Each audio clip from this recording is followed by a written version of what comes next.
menemani proses Bapak Ibu gitu ya. Dan malam hari ini juga sebelum kita mulai sesinya ya bersama Bu Dita, siapa nih ya yang di sini juga udah kenal sama Bu Dita? Karena saya dapat spill gitu ya, dapat pembicara dikit-dikit, katanya malam hari ini banyak juga yang ngefans sama Bu Dita, yang kenal sama Bu Dita. Boleh juga ya share di kolom chat kalau memang Anda adalah rekan dari Bu Dita. Bu Mariati dan Bu Margaret ya, kenal. Ya, kenal guru saya, kata Pak Agung. Sip, sip. Oke, sebelum kita mulai sesi pada malam hari ini, Bapak Ibu, saya izin untuk menyampaikan beberapa informasi ya, jadwal dari Points of View Indonesia sendiri gitu ya. Siapa tahu juga Bapak Ibu di sini nantinya ada yang berkesempatan untuk mengikuti pembelajaran-pembelajaran kami yang di luar dari local uplifting ini tentunya. Nah, di sini adalah Hello Points Workshop. Ini adalah kelas sertifikasi level 1 kami. Di sini kita akan belajar untuk apa ya? Mempunyai tools-nya Points of View dan belajar untuk observasi fotonya lebih dalam. Seperti itu. Nah, ini untuk teman-teman yang biasanya tertarik gitu ya untuk punya tools-nya, kemudian pengen tahu cara pakainya, mungkin setelah sesi ini bisa kalau mau lanjut belajar di level 1 ini dan juga bisa kalau mau bersama Bu Dita tentunya. Dan setelah itu kita juga akan ada level 2 Creative Practice Workshop. Oke. Nah, apa itu ya level 2? Jadi level 2 ini adalah kelas sertifikasi juga yang di mana yang bisa mengikuti adalah teman-teman yang sudah dari level 1 tentunya. Nah, ini untuk teman-teman Tribe Points of View yang juga sering gitu ya tanya ke saya, kapan Mbak Putri ada jadwal level 2 lagi? Nah, di sini kita akan ada jadwalnya di tanggal 20 sampai 21 Oktober seperti itu. Nah, ini ya kalau mau ikut nanti. Siapa nih yang teman-teman di sini dari teman-teman Tribe gitu ya, yang udah punya tools-nya. Boleh kasih emoticon love. Silakan teman-teman Tribe. Supaya teman-teman yang lain juga tahu gitu ya, teman-teman Tribe ini yang mana. Nah, ada Pak Agung, asik ya. Ada Kak Vicky juga di sini, yang mana nanti kakak-kakak ini juga akan menemani Bapak Ibu yang baru pertama kali bergabung ya, tentunya. Gitu. Nah, selain dari kelas kreatif praktis workshop level 2 ini, tentunya juga malam hari ini saya juga mau menginformasikan gitu ya, tentang nih, siapa nih ya yang udah tanya juga tentang Points of View Festival kita tahun 2022. Ayo, siapa nih ya yang udah juga kepoin Instagram Points of View dan juga apa ya, tertarik gitu ya tentang Points of View Festival. Nah, kalau di tahun 2021 Bapak Ibu, kita lakukan festivalnya secara virtual. Nah, di tahun ini kita akan lakukan festivalnya juga nggak kalah seru ya tentunya karena kita akan lakukannya secara face to face. Siapa yang udah nggak sabar pingin face to face? Ketik di kolom chat sekarang. Saya udah nggak sabar gitu ya. Saya tunggu nih sebelum informasi lebih lanjut. Saya. Wah, masa Bu Mariati sama Kak Vicky aja nih? Wah, Bu Margaret. Bu Ima, apa nih ya? Yuk, cus, langsung berangkat ya. Bu Sandra, wah. Bu Dewi. ini ya, kepingin ketemu gitu ya, langsung. Pak Kani, saya juga dong. Saya. Wah, nggak sabar ketemuan face to face, Kak Ellen. Ikut ya, Pak Agung, pasti nih, harus ikut. Oke, nah, dan kalau bicara soal festival tahun 2022, saya juga kepingin tahu Bapak Ibu, siapa di sini yang juga punya keinginan untuk menginspirasi banyak orang. Kali ini kita kasih emoticon api ya, ada api-api nggak? Yang juga ingin menginspirasi banyak orang di sekelilingnya, boleh kita kasih emoticon api. Wah, Bu Mariati apinya sudah menyala ya, punya semangat untuk menginspirasi juga ya orang-orang di sekelilingnya. Siapa nih? Kak Ellen. Kalau nggak ketemu emoticon api, boleh juga share ya di kolom chat. Silakan, silakan. Siapa nih ya? Ditunggu, ditunggu. Kak Marcel, apinya juga udah menyala-nyala ya untuk menginspirasi banyak orang lagi. Siapa lagi? Bu Dianti. Wah, mantap nih ya.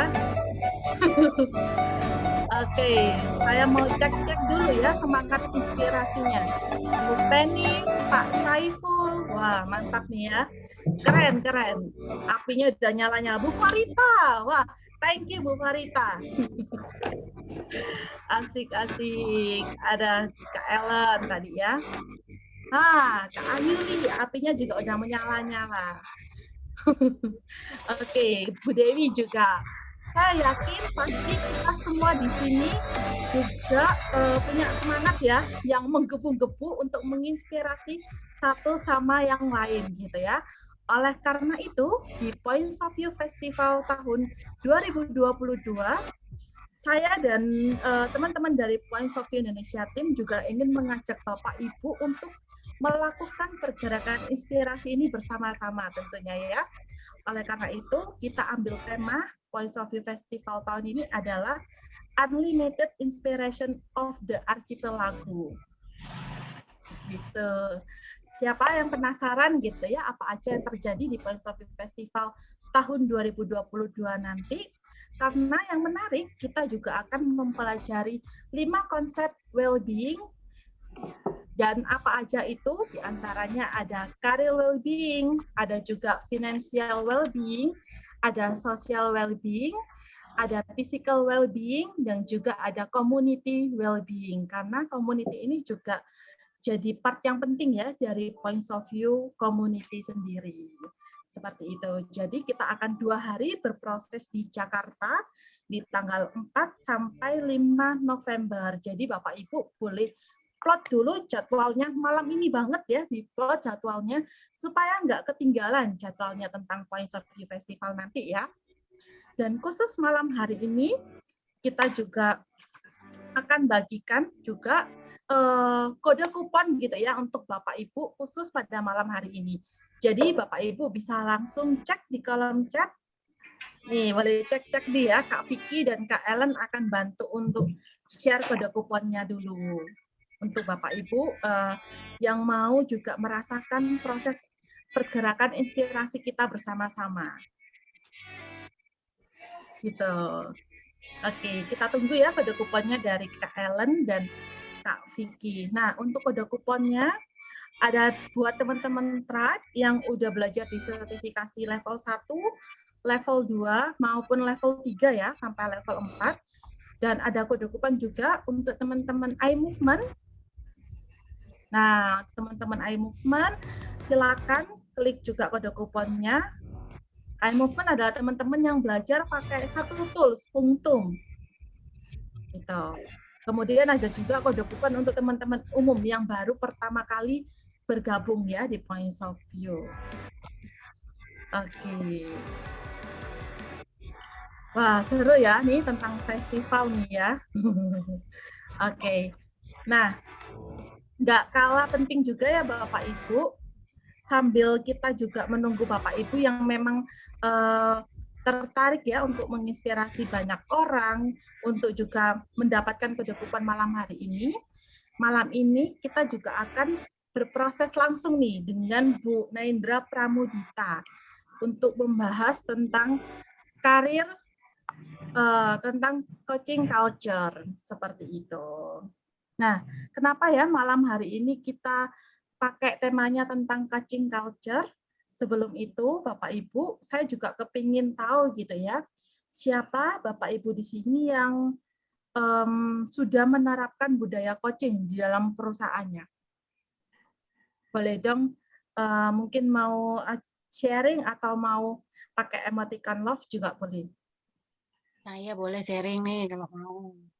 Bu Ima, silakan Bu Ima. Bu Ima sudah nerapin coaching culture ya di dalam perusahaannya. Jadi kita setelah training kita ataupun setelah pengarahan ya proses sesinya yang kita bekalkan kepada semua manajer, lalu kita bikinkan community. Jadi community itu lewat WA group, jadi setiap batch itu ada WA grupnya, lalu mereka jika mereka mempraktekkan teori yang kita ajarkan, kita pakai grup, mereka harus lapor gitu. Jadi Ima coaching Putri tanggal sekian. Nah, itu terus sampai akhirnya kita tracking, saya dengan tim tracking berapa orang minimal tuh ada minimalnya kita untuk supaya membuat mereka terbiasa kan 6 bulan ya. Nah, menarik Bu Ima. Nah, ini salah satu contoh coaching culture ya di dalam organisasinya Bu Ima. Dan benar juga kenapa malam hari ini juga kita ambil temanya coaching culture Bapak Ibu, karena coaching ini sudah cukup banyak digunakan gitu ya di area organisasi, karena juga terbukti bahwa coaching culture ini bisa membantu pengembangan SDM di dalamnya dan juga bisa membantu komunikasi yang lebih baik. Oleh karena itu, malam hari ini kita juga akan ditemani ya prosesnya bersama Bu Naindra Pramudita, tentunya juga menggunakan tools-nya Points of View untuk kita bisa menemukan cara-cara untuk menerapkan coaching culture di dalam perusahaan atau organisasi kita sendiri.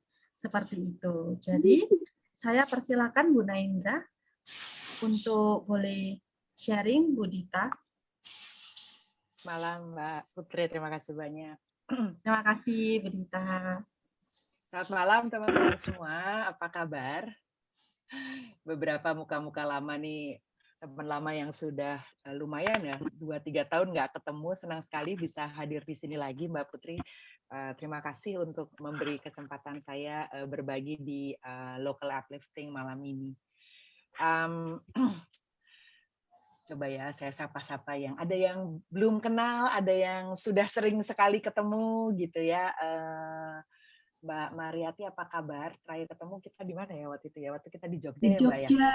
Di Jogja ya. Kapan fasilitate bareng lagi gitu kan? Iya, yuk. Kita mungkin udah lama saya nggak fasilitate yang offline ya, kangen juga gitu. Karena kalau yang online biasanya ada yang hilang gitu ya, ada yang hilang. So one day kita bikin lagi ya Mbak Mariati ya. Siap. Terus siapa lagi nih? Terima kasih Mbak Yanti, Mbak Puri di layar saya nih.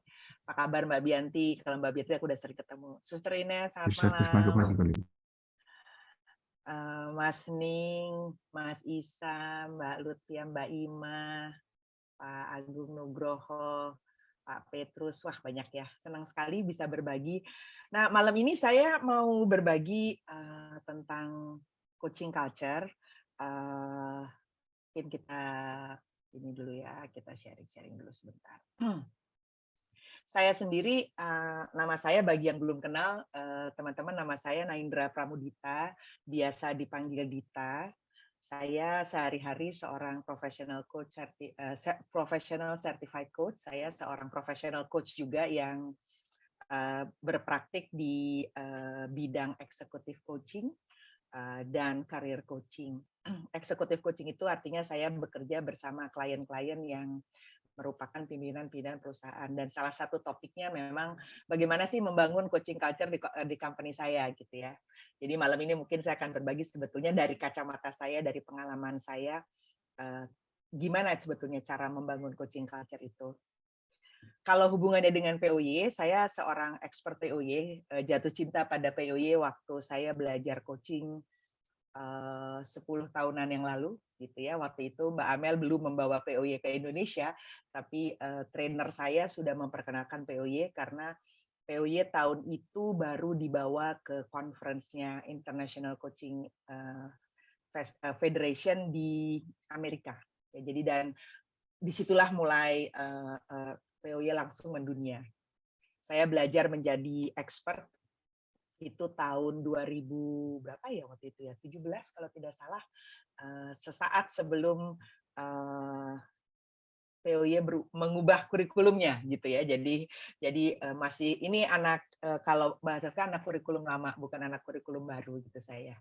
So dan sehari-hari saya from time to time seringkali kangen gitu ya untuk membantu proses refleksi dan membantu proses coaching atau proses self coaching, sebetulnya lebih ke situ menggunakan kartu-kartu POY yang saya punya. So senang sekali bahwa hari ini saya boleh berbagi apa yang saya amati dari perjalanan saya sebagai coach dan juga dari apa yang kami praktekkan, karena saya juga bekerja di coaching company, sehingga membangun coaching culture itu menjadi bagian dari pekerjaan kami gitu ya. Mungkin itu yang akan saya bagi, dan saya biasanya nggak pernah punya sesi tanya jawab khusus teman-teman, jadi dalam mungkin 20 menit atau setengah jam ke depan saya akan paparkan tentang bagaimana membangun coaching culture ini. Dan kalau ada yang mau ditanyakan atau mau diskusi, mau punya pendapat, silahkan. Sesudah itu nanti di bagian belakang saya akan mengajak teman-teman untuk berproses. Ya, maksudnya teman-teman di sini saya percaya adalah seorang leader, dan coaching culture itu selalu dimulai dari leader. Gitu ya. Jadi bagaimana teman-teman sebagai leader nantinya bisa memang mengembangkan coaching culture dimanapun teman-teman berada. Oke, saya mulai ya. Pertanyaan pertamanya sebetulnya coaching culture itu apa sih gitu ya? Coaching culture itu saya percaya bahwa coaching culture itu adalah tentang cara orang-orang, cara seorang leader atau manajer berinteraksi di dalam organisasi. Caranya tuh harus yang bagaimana? Caranya itu adalah yang membantu orang untuk tumbuh, membantu orang untuk bisa bekerja atau berusaha keras gitu ya, bersemangat untuk melakukan sesuatu dengan segala macam upaya, dan membantu orang-orang yang ada di dalam kelompok atau organisasi atau perusahaan itu untuk juga menunjukkan kinerja terbaiknya. Nah, bagaimana cara membantunya itu?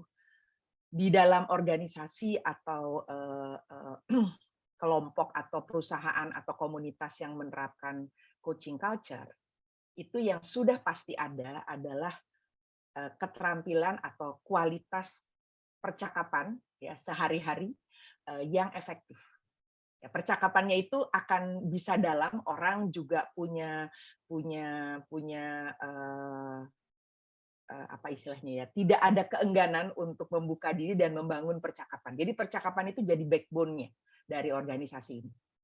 Dan kedua, biasanya yang kita bisa temui dalam organisasi yang menerapkan coaching culture, feedback, ya, umpan balik itu diberikan secara jujur. Jujur tuh artinya nggak sugar coating, tidak untuk menjilat gitu ya, tapi untuk membuat orang aware tentang kekuatan-kekuatan mereka. Jadi feedback diberikan dengan berimbang, bukan melulu feedback yang mengarah ke sesuatu yang masih salah gitu ya, tapi juga feedback yang memberikan acknowledgement atas kualitas-kualitas bagus, atas ide-ide bagus, atas kualitas pada dasarnya ya, kualitas diri orang itu sangat dilihat. Dan juga pada saat memberikan feedback yang sifatnya konstruktif, yang sifatnya memperbaiki sesuatu, semuanya itu dijalankan dengan suatu pemikiran untuk bisa membantu orang tumbuh, untuk bisa membantu orang menunjukkan kinerja terbaiknya, untuk bisa membantu orang berkembang pesat gitu ya. Jadi end mind-nya itu. Dan itu semua mengharuskan dalam suatu organisasi yang ada atau ingin dibangun coaching culture, trust atau rasa percaya satu sama lain itu jadi fondasi. Jadi bagi saya yang namanya coaching culture itu bukan hanya bahwa kita sering melakukan sesi coaching, bukan. Itu hanya salah satu perwujudannya. Tanpa punya sesi coaching pun sebetulnya kita bisa punya coaching culture. Karena coaching itu pada dasarnya kan suatu percakapan, suatu engagement dengan orang yang membuat orang yang diajak bicara itu menjadi maju, menjadi berkembang, menjadi orang yang lebih baik gitu. Karena itu selama proses di dalam suatu organisasi arahnya ke sana, dan orang merasa bahwa tempat ini jadi tempat yang enak ya buat stay gitu ya, buat berkarya, buat mungkin mengungkapkan gagasan-gagasan, mewujudkan gagasan-gagasan untuk membuat dia tumbuh, maka kita bisa bilang bahwa tempat itu sudah menerapkan budaya coaching. Karena bagi saya coaching itu kalau diambil intisarinya apa sih gitu ya? Intisarinya kan sebetulnya respect each other, respect orang lain, memahami atau menghormati bahwa orang lain itu punya kemampuan, punya potensi, dan orang lain juga bisa menunjukkan potensi itu menjadi sesuatu karya yang indah gitu loh. Dan kuncinya ada di kita yang mau nggak ngebantu orang lain di sekitar kita menjadi seperti itu. Jadi prinsip itu yang membuat coaching culture adalah tentang kualitas hubungan, kualitas dialog, kualitas percakapan yang ada di dalam suatu organisasi. Nah, menurut saya gitu ya, sesudah lihat-lihat nih ya, untuk bisa membangun situasi yang seperti itu, semuanya bermula dari orang yang memimpin orang lain. Ya, karena kalau tadi kita lihat banyak rely on kualitas hubungan. Kualitas hubungan artinya relasi satu orang dengan orang lainnya. Dan di dalam organisasi biasanya yang bisa ngedrive relationship, yang bisa mendorong tumbuhnya suatu iklim relationship yang diinginkan itu adalah leadernya. Jadi 3 cara untuk membangun coaching culture ini sebetulnya saya ngomong sama para leader. Kalau para leader ingin bisa menerapkan coaching culture, ada 3 hal yang dari awal perlu dipersiapkan atau perlu di-build oleh si leader atau manajer ini. Yang lainnya gimana? Yang lainnya akan ngikutin. Karena begitu ini dapat, sebetulnya keterampilan lain, kompetensi lain, kebiasaan lain, itu akan mudah jalan. Yang pertama adalah embodies coaching mindset. Kemudian yang kedua, cultivate trust and safety. Dan yang ketiga, listening actively. Teman-teman yang sudah belajar coaching, apalagi belajar coaching dari ICF, mungkin bilang ini kan 3 kompetensi coaching. Betul, ini 3 kompetensi coaching dari 8 kompetensi yang harus dimiliki seorang coach profesional. Saya ambil 3 ini khusus untuk coaching culture, karena menurut hemat saya, 3 ini bisa jadi fondasi. Ada yang keempat sebetulnya, tapi yang keempat ini biasanya nggak mungkin muncul kalau 3 ini belum jalan. Jadi kalau 3 ini dijalanin, ada yang keempat. Yang keempat itu saya selalu bilang evoke awareness. Supaya muncul suasana yang tadi di mana orang bisa tumbuh, orang bisa berkembang dengan pesat, orang bisa perform. Sebetulnya itu ada dari siklus yang membuat orang selalu bisa menyadari dirinya ada di mana.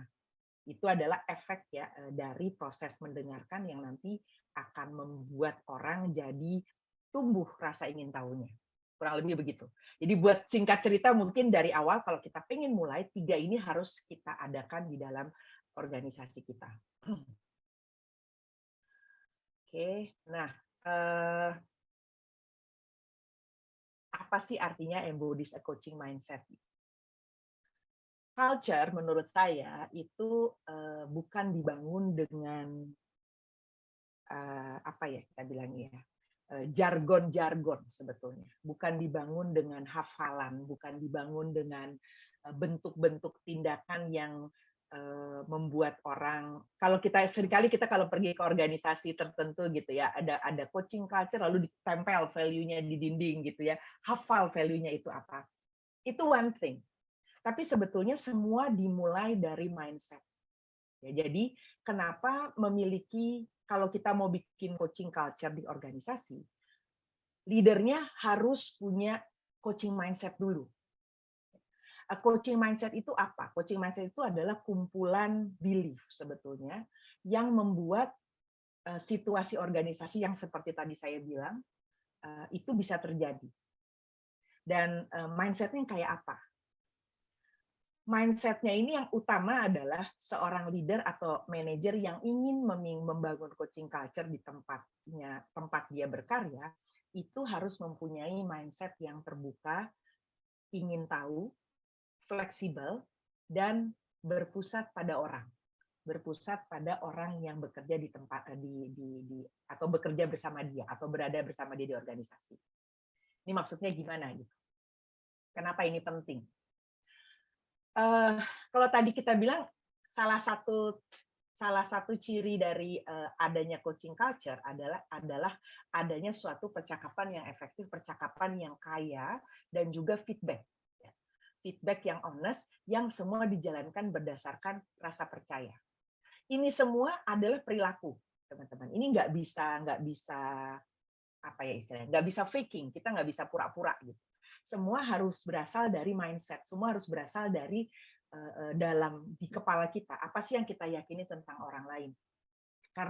Karena itu semua yang tadi keluar dari si leader, dari si manajer, perilaku yang dia ungkapkan itu berasal dari mindset-nya.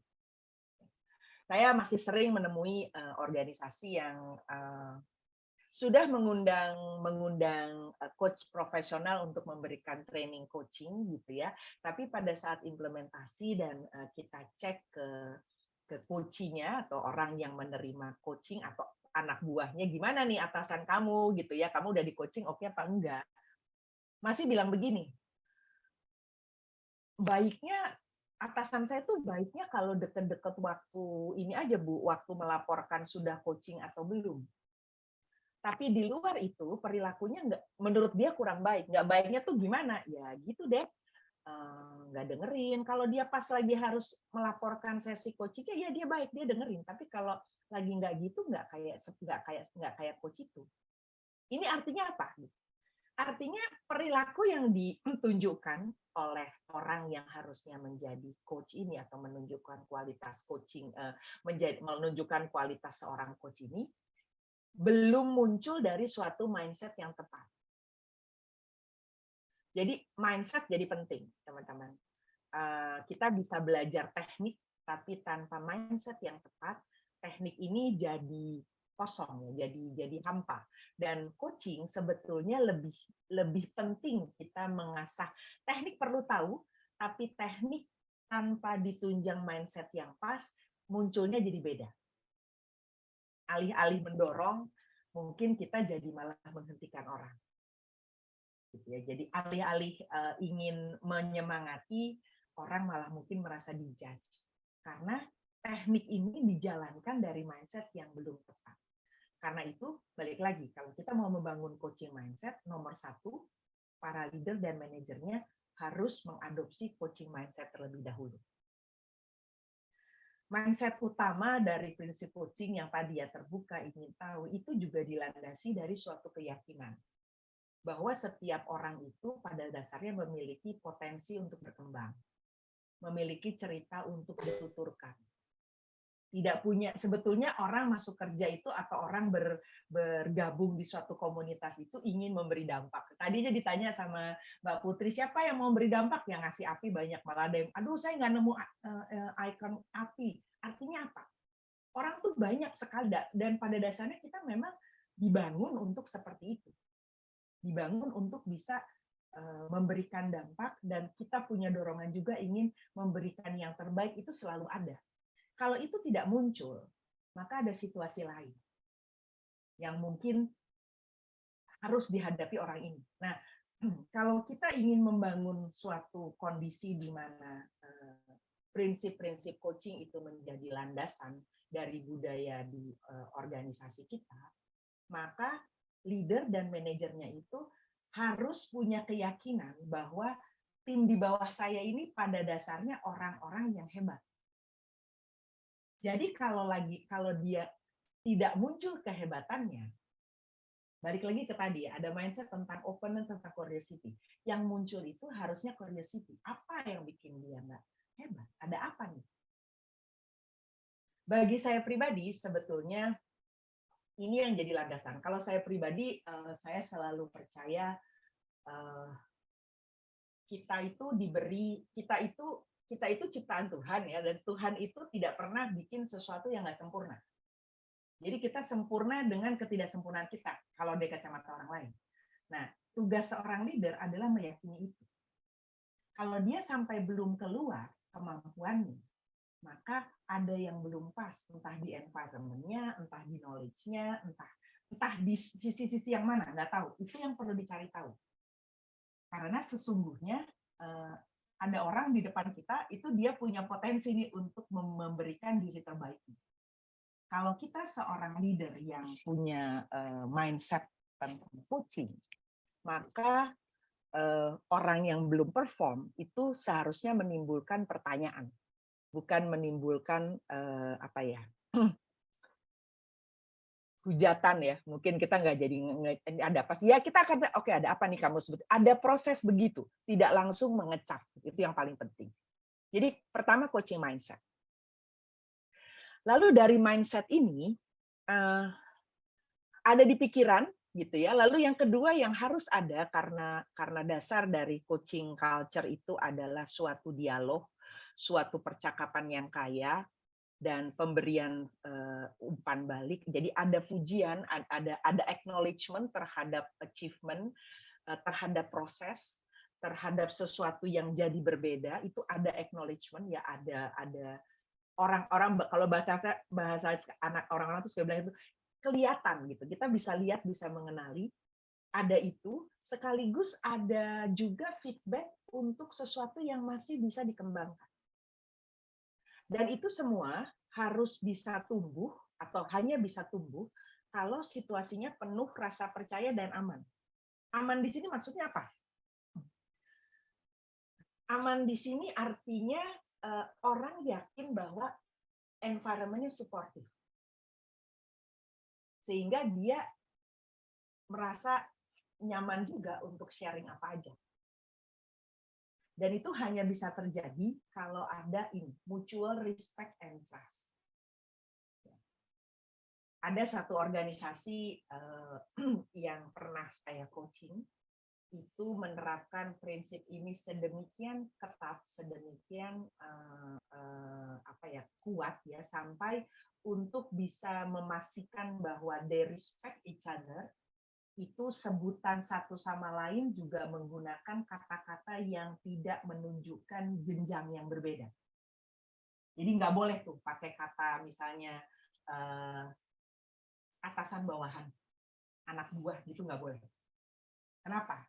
Pada titik tertentu kalau kitanya lagi nggak eling nih ya sebagai atasan, itu jadi ngerasa punya power. Gue kan atasan lu, suka-suka gue aja mau ngapain gitu ya. Jadi bisa begitu. Kalau kitanya selalu eling, bisa dijaga model trust ini. Jadi lingkungan yang penuh trust dan rasa aman itu memang harus diupayakan. Kenapa itu harus diupayakan? Karena kalau itu tidak ada, tidak akan terjadi dialog yang kaya. Tidak akan terjadi keterbukaan. Ya, leadernya bisa open, leadernya bisa curious ya. Bisa curious. Tapi kalau tidak bersambut, karena dialog itu harus terjadi dari dua belah pihak. Nggak cukup leadernya yang hanya leadernya yang memberi kepercayaan dan keterbukaan. Itu juga harus disambut oleh timnya, disambut oleh orang lain di dalam tim. Ya, itu harus diupayakan oleh leader dan manajer, tapi harus bisa kerasa. Gitu ya, harus bisa kerasa. Nah, yang dimaksud dengan trust and safety ini kayak apa sih sebetulnya? Kita bisa mengukur ya kalau kita leader atau kita manajer di suatu organisasi, kita bisa ukur anak buah kita terbuka nggak sih sama kita untuk bilang kalau ada masalah? Seberani apa mereka bilang sama kita? Kalau Mbak, sorry nih saya salah ngitung, ini totally wrong lah, pokoknya ini harus dibikin ulang, jadi kayaknya nggak bisa deliver hari ini, misalnya. Seberapa berani mereka ngomong gitu sama kita? Seberapa berani mereka mengutarakan ide-idenya? Seberapa terbuka mereka menyatakan pemikirannya? Kalau meeting, ya, seberapa banyak orang-orang yang kalau kita tanya, oke, any question atau any opinion, ada pendapat nggak teman-teman nih? Seberapa banyak yang tunjuk tangan lalu ngomong, dia nggak pakai mikir, aduh omongan saya ini konyol nggak ya, orang-orang bilang saya blow on nggak nih kalau nanya kayak gini. Mikir kayak gitu nggak? Kalau itu tidak terjadi, belum terjadi, maka Kita sebagai leader dan manajer yang harus mengupayakannya supaya orang lebih terbuka. Caranya gimana? Biasanya caranya adalah dengan membangun rasa atau membangun kebiasaan-kebiasaan untuk kita yang mendekati mereka dulu. Kalau di Indonesia ini ya, teman-teman, dari pengamatan saya, apalagi mungkin di daerah-daerah ya, kalau di Jakarta mungkin di beberapa organisasi yang namanya jarak kuasa itu adalah perasaan berjarak dengan atasan, itu kalau di beberapa organisasi mungkin sudah tipis kalau di Jakarta. Ya, karena saya tahu ada beberapa culture perusahaannya yang memungkinkan itu terjadi. Tapi sebetulnya secara alami orang Indonesia itu punya jarak kuasa yang tinggi terhadap atasannya karena budaya kita. Salah nggak? Enggak salah. Tapi karena kita menyadari itu, maka gerakan pertama untuk bisa membangun trust dan rasa aman dari orang di sekitar kita itu harus datang dari atasan. Dan itu hanya bisa terjadi dengan rasa tulus dan tidak dibuat-buat kalau balik lagi tadi, mindset kita tentang orang lain itu seperti apa. Dalam prinsip coaching itu ada yang namanya partnering. Partnering itu adalah pengejawantahan dari bermitra, melihat orang setara. Kalau di dalam praktek profesional, maka partnering ini seorang coach tidak perlu lebih jago, lebih pintar, lebih berpengalaman dari coachingnya. Prinsipnya begitu, tapi dia harus bisa menjadi teman berpikir. Dia bisa menemani proses berpikir. Disetaranya di situ, disetara di cara berpikir. Kalau di organisasi, agak susahnya adalah kadang-kadang secara struktur kita posisi lebih atas. Sehingga pada saat mau mengatakan kesetaraan, itu harus datang dari kita sebagai atasan, sebagai leader, sebagai manajer, yang punya prinsip bahwa saya ini nggak mungkin ngerjain semua ini sendiri. Ya kamu direktur, tapi kalau kita nggak punya tim, ya saya juga nggak mungkin ngerjain A sampai Z sendiri. So, saya punya sesuatu yang saya harus kerjakan, tapi teman-teman saya ini juga punya sesuatu yang hanya mereka yang bisa kerjakan. Jadi di situ perlu ada sikap seperti itu dari atasan. Ini nantinya muncul di luarnya, karena yang dua tadi adanya di dalam diri si leader atau si manajer, nggak kelihatan ya, hanya terasa dalam bentuk perilaku. Perilaku yang paling terlihat adalah kemampuan mendengarkan. Dalam organisasi yang coaching culture-nya tinggi, itu orang didengarkan. Dan didengarkan itu artinya bukan hanya apa yang diucapkan, tapi apa yang tidak terucapkan, apa yang tersirat. Ini berhubungan juga dengan tadi open and curiosity. Jadi setiap perilaku orang, setiap perilaku anggota tim kita, itu ditafsirkan oleh si atasan atau leader ini sebagai pesan, didengarkan. Gitu ya. Jadi dan berfokus pada orang-orang. Jadi dia bisa baca tuh. Biasanya karena itu untuk bisa menjadi leader yang memimpin tumbuhnya suatu coaching culture dengan baik, kita perlu punya memang emotional intelligence yang tinggi. Didengarkannya dalam hal apa? Didengarkannya dalam hal ini orang sebetulnya pingin apa sih? Ini orang sebetulnya butuh apa untuk berkembang tadi? Untuk berkembang, untuk bisa maju dengan pesat, untuk bisa perform, dia butuh apa? Dia pingin apa? Dan dari proses listening actively ini, seorang leader atau manajer yang memang punya coaching mindset nantinya akan bisa berdialog. Jadi dari mendengarkan ini nantinya akan ditindaklanjuti biasanya dengan membangun dialog, ngobrol, bertanya, menggali. Orang yang kita ajak, orang yang kita sedang perhatikan dia lagi ngomong apa nih gitu. Jadi ini membuat orang bisa dapat, oh kalau saya ngobrol sama Mbak Mariati ini misalnya enak banget loh. Kenapa? Ya dia tuh kayak paham aja apa yang saya mau omongin gitu. Kalau saya ngomong sama Mbak Puri ini enak banget juga. Kenapa? nggak pernah nyalahin. Malah saya yang kadang-kadang malu sendiri, saya juga yang salah nih ya gitu. Jadi saya akhirnya menyadari, iya saya yang salah. Gitu.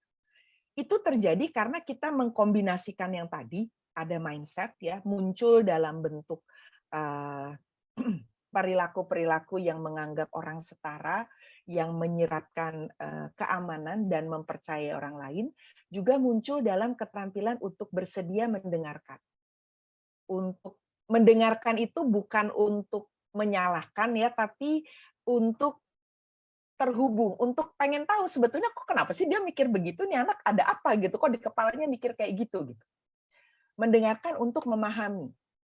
Dan pada saat kita sudah mendengarkan dengan benar, dengan baik, kalau kita punya tadi kualitas curiosity, otomatis sebetulnya kita pengen tahu lebih banyak.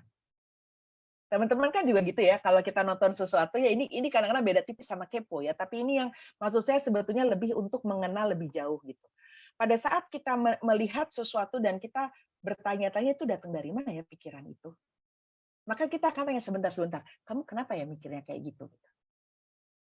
Dari pertanyaan seperti itu, orang akan terbiasa untuk punya dialog. Dan dari dialog itu biasanya akan muncul kolaborasi. Dialog hanya bisa terjadi dengan baik kalau orang leader atau manajer yang memimpin dialog itu punya tadi keterbukaan, curiosity, ya, sehingga orang itu bukan cuma dijejelin atau dikasih tahu di perintah-perintah gitu ya, tapi memang dialog itu kan membuat adanya ada yang bilang dialog itu adalah sebetulnya bukan proses, itu sebetulnya gambaran dari proses kita memadukan dua pemikiran. Makanya dialog ada dua arah. Dialog makanya ada dia itu dua, logos itu mikir gitu. Jadi berpikir bersama gitu. Jadi pada saat kita bersedia mendengarkan, kita membuka ruang-ruang dialog. Pada saat dialog bisa terjadi atau tumbuh dengan subur di suatu organisasi, biasanya kolaborasi lebih mudah untuk dibangun. Pada saat kolaborasi sudah terbangun, biasanya kreativitas lebih mengalir. Jadi ini akan membawa kita ke siklus perkembangan orang yang lebih cepat. Oke, segitu dulu teman-teman. Ini menurut saya sesuatu yang kita butuhkan untuk bisa membangun suatu coaching culture dimanapun kita berada. Nah, sampai di sini adakah yang pengen ngobrol, pengen mendiskusikan lebih jauh?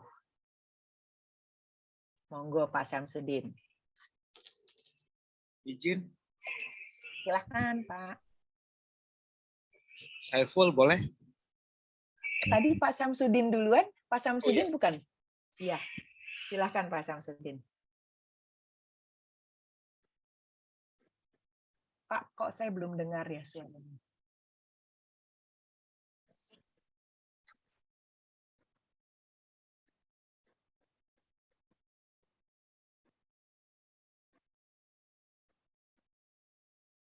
Belum kedengaran, Pak. Sorry. Oke, Pak Samsudin, mungkin boleh headset-nya dilepas. Ya, ini sudah dilepas. Oke. Nah, oke, udah kedengeran. Ya, sebelumnya terima kasih dan malam ini bersyukur sekali bisa ketemu Coach Dita. Saya awal-awal kenal coaching dan tertarik dengan coaching, sempat menonton beberapa video Coach Dita sekitar setahun yang lalu. Dan pengen banget bisa ketemu dan alhamdulillah malam ini. Itu yang pertama. Yang kedua, salah satu insight yang bagi saya sangat berharga malam ini adalah terkait mindset dan paradigma saya tentang budaya coaching ini benar-benar berubah 180 derajat. Jadi kalau selama ini saya memahami bahwa budaya coaching itu harus melakukan sesi coaching, tapi ternyata tadi saya catat kalimat dari Coach Dita bahwa ternyata budaya coaching itu tidak harus melulu berupa sesi coaching. Dan terus terang tadi ketika ditanya, saya sempat menulis di chat bahwa sudah memulai budaya coaching di organisasi, tapi tersendat. Ya, yang saya maksud tersendat itu adalah sesi coachingnya tidak lancar gitu ya. Tapi ternyata setelah tadi mendengar dari Coach Dita bahwa budaya coaching itu tidak harus selalu dengan sesi coaching, ini mindset saya benar-benar tercerahkan ya begitu. Ya, sehingga saya optimis untuk terus melanjutkan budaya coaching di organisasi, walaupun mungkin sesi coachingnya tidak harus kaku ya seperti itu, tapi memulai dengan dialog, aktif mendengarkan, membangun kesetaraan dan lain sebagainya. Mungkin itu Coach dari saya, terima kasih. Terima kasih banyak Pak Syamsuddin. Betul sekali Pak. Mempunyai sesi coaching dengan anggota tim itu akan sangat mendukung. Tapi kalau semua sikap kita di dalam sesi coaching tidak terefleksikan atau jadi berubah pada saat tidak ada sesi coaching, maka tidak akan terbangun. Culture itu kan budaya. Culture itu adalah sesuatu yang kita lakukan tanpa dipaksa, tanpa disuruh dan alami ya begitu, dan kita sepakat seperti itu gitu ya di dalam environment itu. Jadi memang tidak hanya sesi coaching akan sangat membantu seperti tadi saya bilang, tapi kalau itu belum bisa jalan Pak, tadi aja dengerin, nggak gampang nyolot gitu ya, nggak gampang ngejudge, nggak gampang, itu aja udah cukup membantu pelan-pelan terbangun yang namanya coaching culture. Terima kasih banyak Pak Syamsuddin notes-nya. Oke. Berikutnya Mas Fauzan, silahkan. Ya, selamat siang Bu Dita. Selamat malam. Ya, ini saya mau izin bertanya dua hal Bu. Yang pertama, bagaimana caranya membangun budaya coaching ya di sebuah organisasi yang kepemimpinannya itu situasional otoriter Bu. Di mana kami ini di tempat kerja kami ya, untuk kami berbicara secara terbuka aja kami penuh dengan rasa kekhawatiran ya. Dimana kalau misalkan kami bicara apa, khawatirnya nyampe gitu ya ke atasan, dan kami pun sulit membedakan mana teman mana lawan. Soalnya kami ngerasa ya atmosfernya itu saling menjatuhkan gitu ya Bu ya, antar teman kerja gitu ya, antar departemen gitu ya, itu yang pertama. Nah terus yang kedua,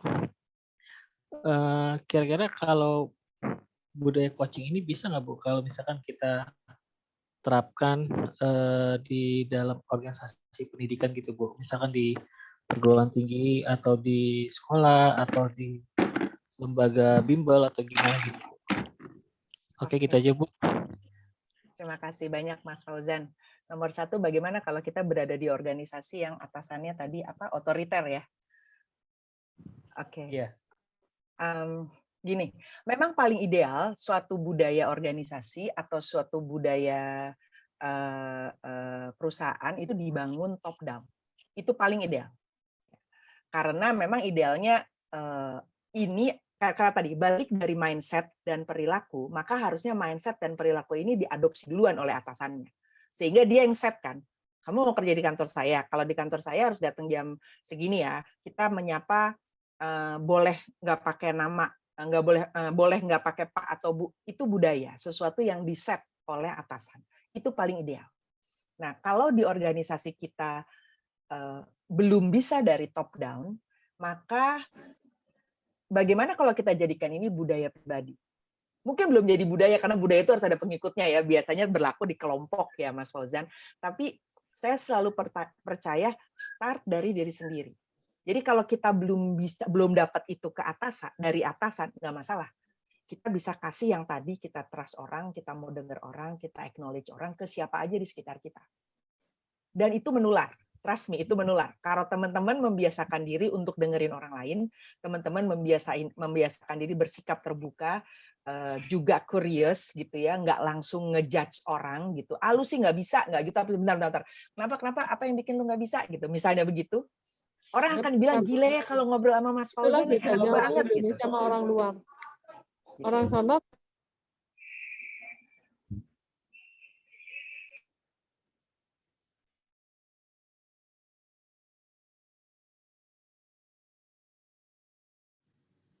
Halo? Ada yang komentar tadi, sorry kepotong. Nggak apa-apa, Bu Dita. Sepertinya Oke. tadi ketekan. Oh, oke. Gitu. Jadi mungkin itu Mas Fauzan. Memang kalau ditanya, aduh kita aja udah takut gitu ya. Nah, balik lagi, budaya coaching itu harus mulai, kalau saya percaya mungkin harus mulai dari diri sendiri. Di rumah, saya mungkin dulu sebelum belajar coaching ibu yang cukup otoriter gitu. Boleh ditanya mungkin sama anak saya galak, saya gampang ngomong. Tapi begitu saya mulai belajar coaching, maka saya duluan yang berubah. Anak saya mungkin nggak langsung berubah ngadepin saya. Tapi pada saat secara konsisten saya menunjukkan perilaku-perilaku yang mengadopsi prinsip coaching, pada saat itu terjadi perubahan yang banyak di sekitar kita. Jadi start from yourself sebetulnya. Cek dulu kita sebetulnya nunggu orang lain memperlakukan kita begitu, atau kita bisa mulai dengan memperlakukan orang lain seperti selayaknya kita ingin diperlakukan. Apakah begitu? Jadi itu mungkin diproses di situ dulu. Karena kita nggak bisa ngerubah orang lain, Mas Fauzan, sayangnya ya. Kalau bisa ngerubah gampang banget tuh. Yang kedua tadi, bisa nggak diterapkan di sekolah? Bisa banget. Bisa banget. Saya sedang terlibat dalam ini transformasi pendidikan Indonesia. Dan kalau dibaca sebetulnya kita itu sedang mengarah ke suatu pendidikan yang memerdekakan. Apa sih artinya pendidikan yang memerdekakan? Itu pendidikan yang membiarkan orang bisa berpikir. Nah, ini prinsip yang tadi. Gurunya kalau dia mau membuat anaknya menjadi seperti itu, gurunya perlu punya sikap open dan curious. Dan tidak mudah ngejudge. Pada saat anak selalu komentar, nggak dibilang, aduh ini anak cerewet banget ya gitu, saya nggak maju-maju nih pelajarannya, nggak bisa begitu. Tapi ditanya sebentar ya, ini anak boleh juga nih ya, ini kalau suruh jadi nanti gedenya jadi mungkin juru bicara misalnya atau apa, ini bagus banget nih. Cerdas, kita belajar melihat sisi-sisi yang bagus gitu, sisi-sisi yang kualitas-kualitas yang kita bisa observe dan bisa kita kenali sehingga bisa membuat tim kita maju. Jadi kalau ditanya bisa nggak di dunia pendidikan, bisa banget. Kalau mau lihat bagaimana menerapkannya, sebetulnya yang ke arah transformasi pendidikan tuh desainnya sudah ke arah sana. Jadi tergantung pada orang-orang yang melaksanakannya nanti, Mas Fauzan. Artinya pada saat bercakap-cakap dengan anak, dengan orang tua, murid, dengan atasan ya, kepala sekolah, mungkin dengan peers, sesama guru, itu kita pakai prinsip coaching. Mendengarkan tadi trust gitu ya, bahwa dia trust dan safety, kita nggak ember kalau diceritain apapun gitu. Malah ada pendekatan coaching khusus untuk dunia pendidikan sebetulnya kalau mau belajar. Namanya cognitive coaching. Silahkan dicari nanti bukunya, Mas Fauzan. Oke. Bu, makasih. Terima kasih. Mas Ari Budiman, silahkan. Selamat malam, Bu Dita ya. Salam kenal dan salam semoga kita semua dalam keadaan sehat. Masalah saya kan saya terjun di lembaga komunitas disabilitas, Bu ya. Dan kadang-kadang kita ini saya selalu sampaikan mungkin dari pengalaman saya, kalau dulu kita belajar namanya LDK ya, latihan dasar kepemimpinan lah, seperti itu. Nah, pada saat kita mengajukan pada pimpinan kita masalah-masalah yang konstruktif untuk kemajuan lembaga, kadang-kadang seolah kita ini terbentur masalah senioritas, berapa lama kita terjun di lembaga tersebut. Dan kadang-kadang mereka lebih mendengar para senior ini dibandingkan program yang saya ajukan yang untuk kemajuan teman-teman disabilitas juga organisasi, dan selalu terhalang itu sebetulnya. Nah, kadang-kadang kita juga bingung bagaimana merubah mindset senioritas ini untuk dihilangkan seperti itu di satu lembaga ya. Karena terkadang senioritas ini merasa lebih unggul, lebih hebat dibanding kita-kita yang baru terjun. Walaupun kita bentuknya ini memang konstruksif dan skala prioritas seperti itu. Itu yang pertama.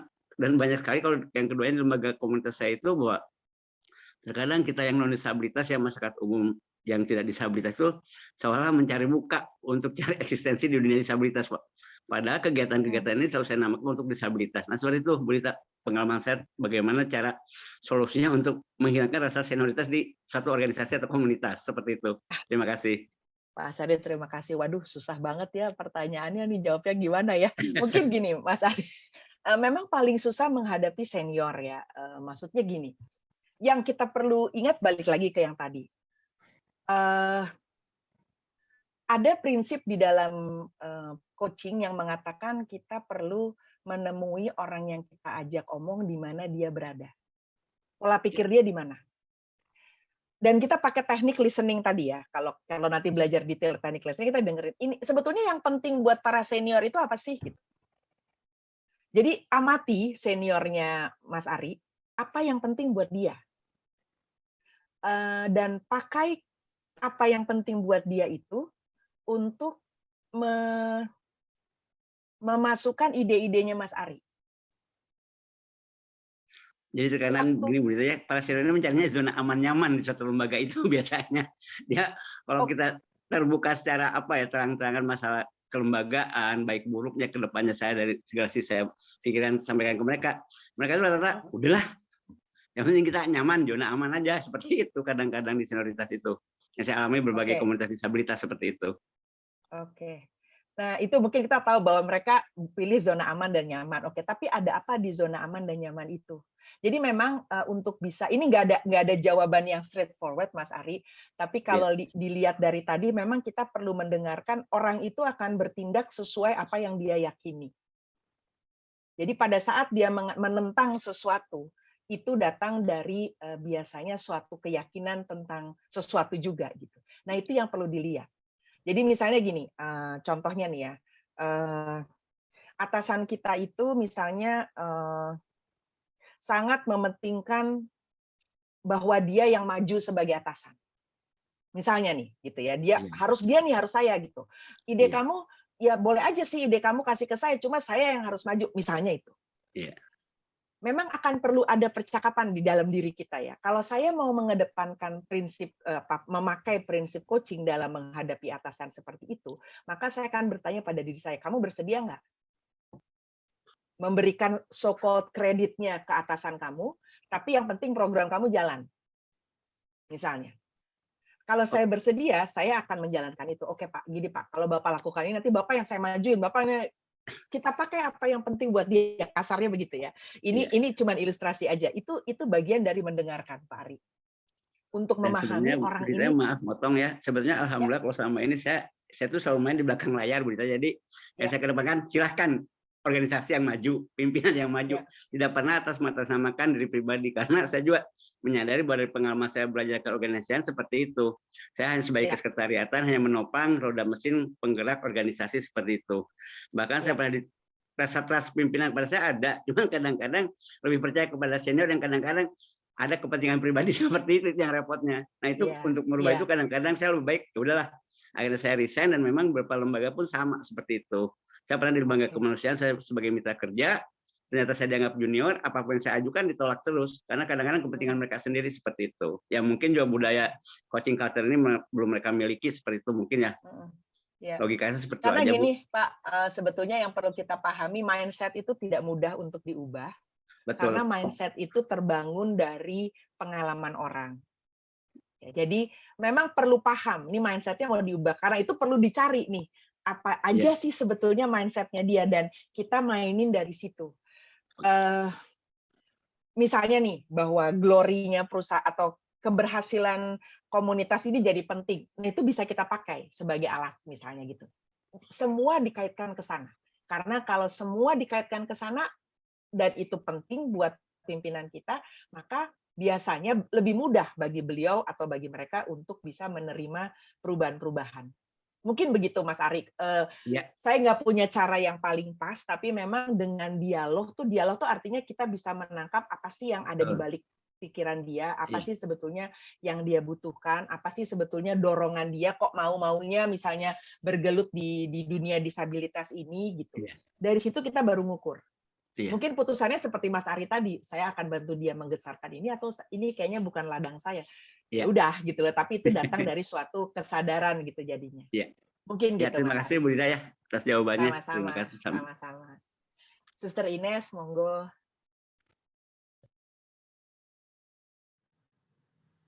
Terima kasih Bu Dita. Ya, saya sangat bersyukur bahwa saya itu dapat WA dan saya kok menanggapi.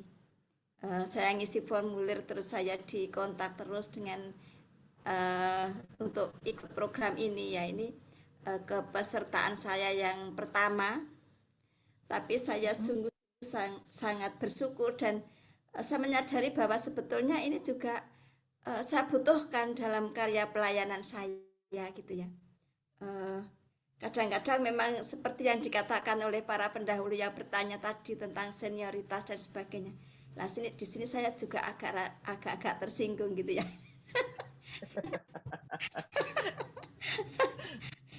Karena kadang-kadang ya usia saya ya sudah nggak muda, tapi saya itu juga masih ingin belajar terus, masih dibutuhkan untuk pelayanan dan mendampingi. Kebetulan saya juga di bidang pendidikan, guru-guru muda, di mana saat ini juga sedang terjadi pemerintah ada gerakan sebuah perubahan-perubahan. Itu kita diminta untuk dengan kepala dingin dan bijak sering duduk bersama menyamakan persepsi bagaimana kita akan membawa kapal ini berlayar supaya dapat sampai tujuan dengan aman dengan seluruh penumpang kan begitu.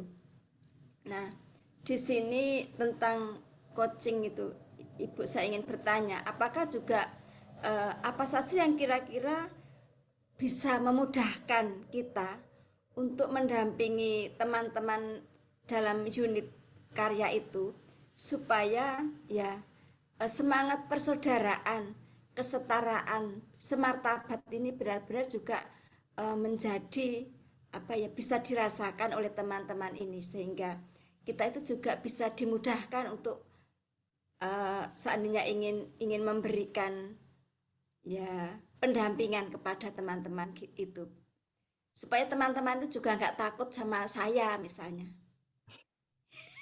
Oke. Mama Suster Ines tak takut loh, lembutnya begini coba ya. Oke. Mungkin gini kuncinya. Nomor satu memang kita perlu sangat menekankan atau perlu sangat di dalam diri kita memang terbuka terhadap apapun, Suster. Sehingga orang tuh kerasa. Karena apapun yang ada di hati itu sebetulnya kerasa. Kita nggak usah ngomong juga, kita bilang, aduh deket orang itu nggak asik banget, rasanya kok gimana gitu. Itu akan kerasa. Jadi pastikan memang yang ada di dalam hati itu keterbukaan dan keinginan untuk terhubung. Yang kedua, biasanya mendengarkan itu akan memberi kita banyak sekali informasi. Mendengarkan. Jadi kalau tadi ya membantu orang untuk menghadapi situasi yang tidak tentu. Be open, dengerin dulu gitu dan izinkan mereka mengungkapkan apapun tanpa perlu dikritisi, tanpa perlu dinilai. Misalnya dia bilang, Suster, ini perubahannya nggak masuk akal, misalnya gitu ya. Nggak usah di-challenge, diamin aja dulu gitu. Oh, nggak masuk akal ya. Apa yang bikin kamu mikir ini nggak masuk akal? Gini loh, Suster, gini udah cerita. Oke, tangkap. Oke, saya tangkap ya. Jadi buat kamu nggak masuk akal karena begini gitu. Jadi ada proses, ada keinginan dari kita yang sangat terlihat untuk memahami dia. Lalu izinkan dia, ya oke, saya bisa paham sudut pandang kamu. Nah, ini kan sekarang, ini turunnya dari atas ya, bukan dari saya. Kalau pilihan saya juga mungkin saya nggak pengen berubah, tapi ini dari atas. Dengan melihat situasi itu, dan dengan melihat bahwa ini datang dari atas. Menurut kamu kita baiknya seperti apa? Biasanya saat orang sudah didengarkan, dia terbuka untuk bersedia lebih fleksibel menghadapi hal yang masih keras sebelumnya dia terima.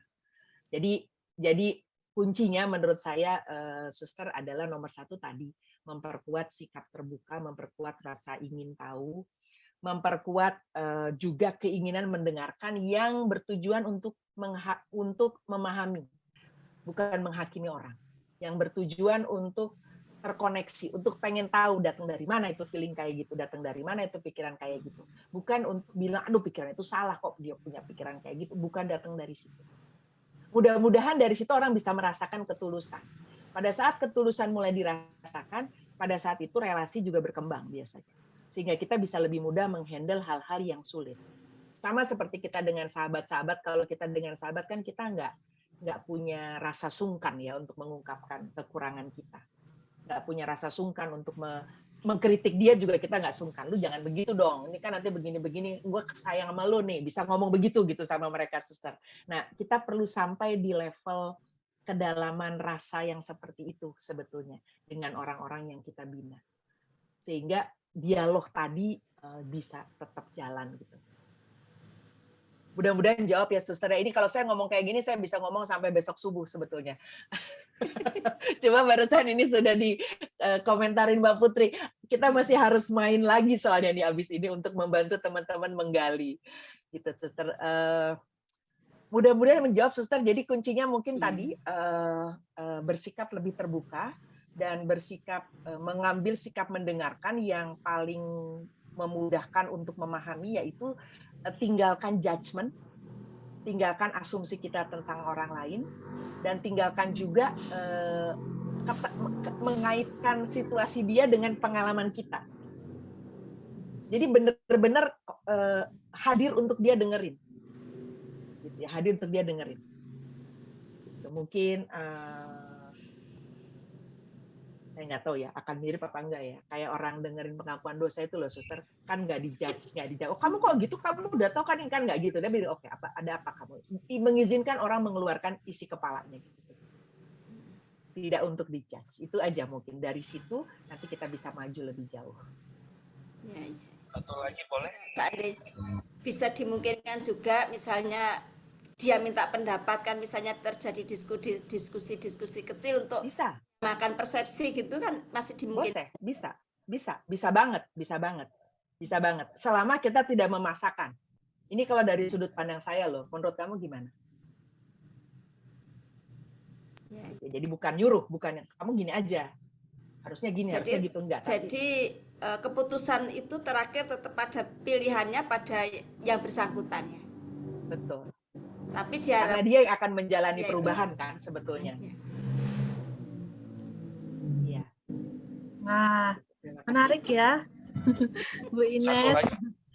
Ini ya. ada lagi ya yang mau sharing Pak Saiful. Boleh banget Pak Saiful, mungkin bisa sharing dulu ya di kolom chat untuk Bapak Ibu yang juga mau sharing. Tentunya juga nanti Bu Dita akan jawab juga ya pertanyaan-pertanyaannya. Boleh nih Pak Saiful, drop di kolom chat dulu ya, supaya kita bisa berlanjut.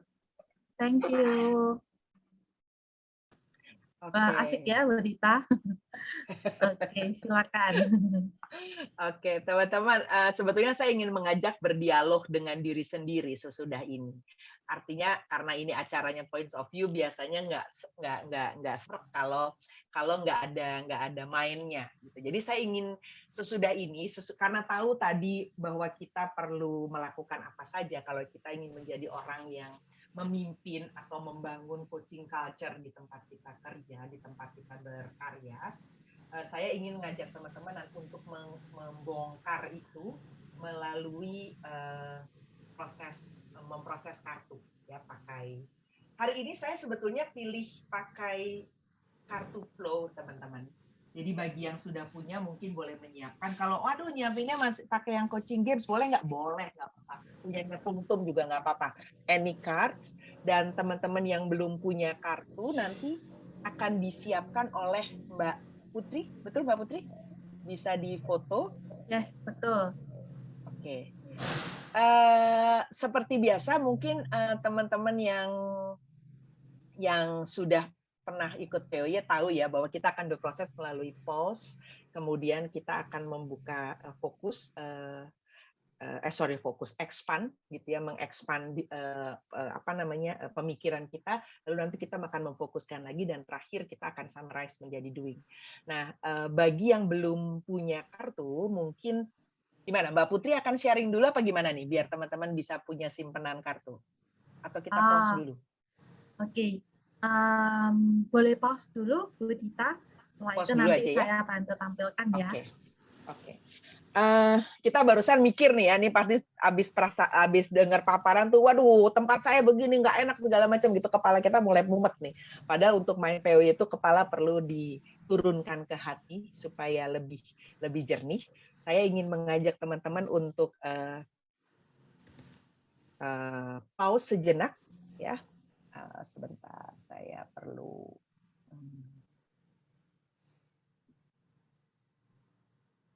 perlu ini dulu.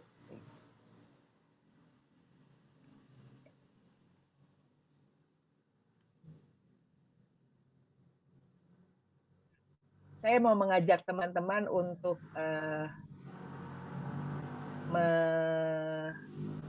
buka kacamata, mungkin ya, duduk dengan lebih rileks, mengheningkan cipta sebentar ya. Sebetulnya ini untuk mengambil jeda karena kita akan menelaah ke dalam diri bagaimana sebetulnya kita saat ini berada dalam situasi terkait dengan si coaching culture tadi.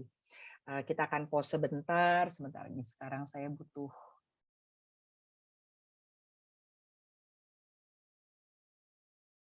ya kok. Bentar.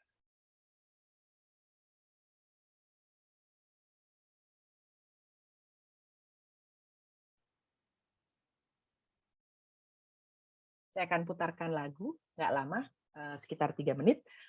Silahkan tutup mata dan menikmati itu untuk menyiapkan diri memasuki permainan kita. Oke, selamat menikmati.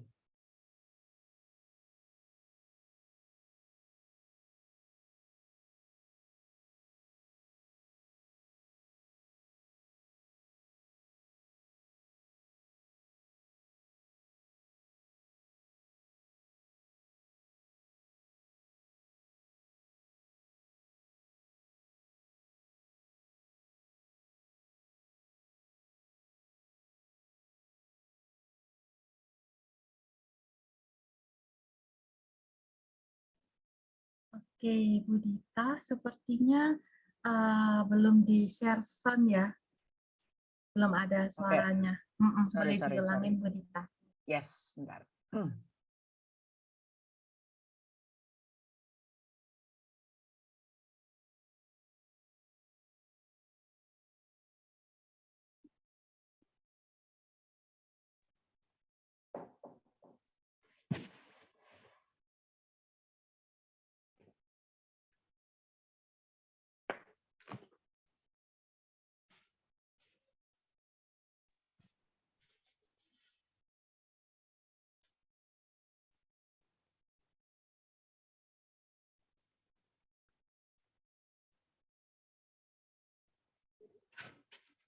Iya.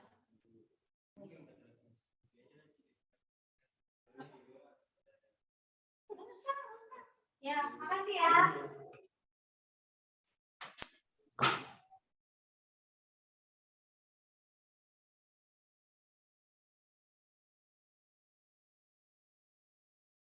Oke, Bu Dita, apa mau saya bantu dari sini untuk lagu pause-nya?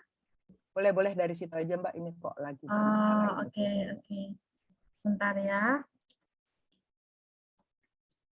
Yang 2 menit aja kalau gitu Mbak.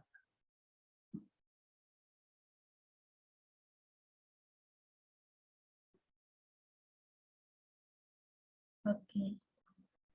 Bentar.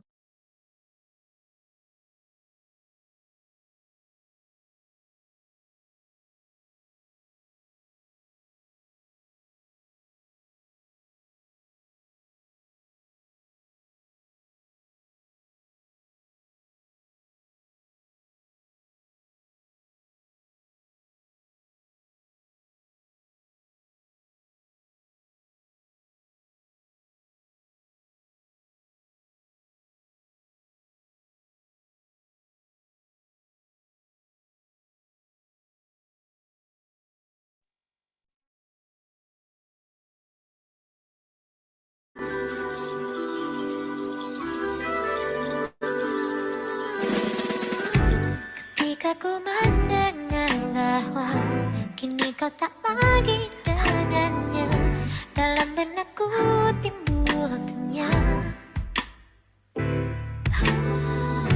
masihkah ada dia di hatimu bertahta, atau ini saat bagiku untuk singgah di hatimu?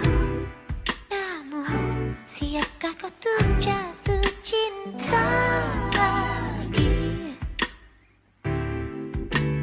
Meski bibir ini tak berkata, bukan berarti ku tak merasa merasa ada yang berbeda di antara kita. Dan tak mungkin ku melewatkanmu hanya karena diriku tak mampu untuk bicara bahwa aku inginkan kau ada di hidupku.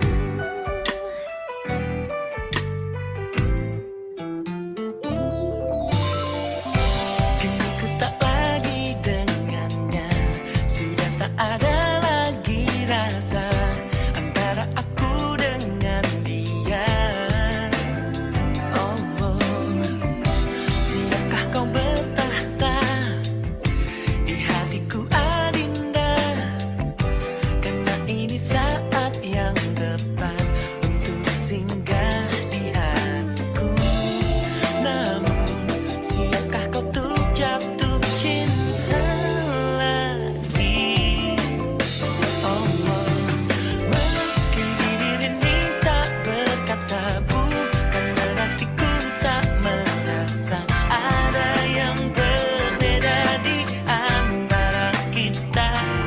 Dan tak mungkin ku melewatkanmu hanya karena diriku tak mampu untuk bicara bahwa aku inginkan kau ada di hidupku. Bila saja dulu Hingga tiada ragu akan lurus jalanku, melangkah menuju ke hatimu. pikirlah saja dulu hingga tiada ragu akan lurus jalanku, Melangkah menuju ke hatimu. Siapkah kau tuh jatuh cinta lagi. meski diri ini tak berkata bukan berarti ku tak merasa ada yang berbeda di antara kita. Dan tak mungkin ku melewatkanmu hanya karena diriku tak mampu untuk bicara bahwa aku inginkan kau ada. Meski diri ini tak berkata bukan berarti ku tak merasa Ada yang berbeda di antara kita.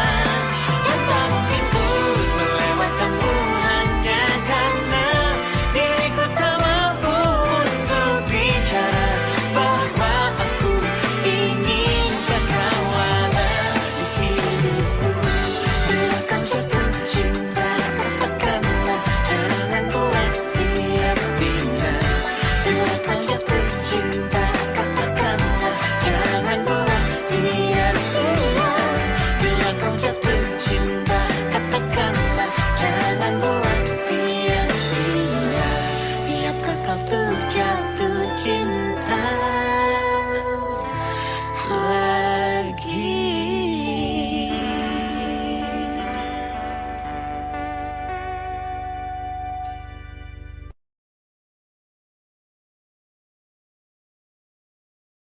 Oke.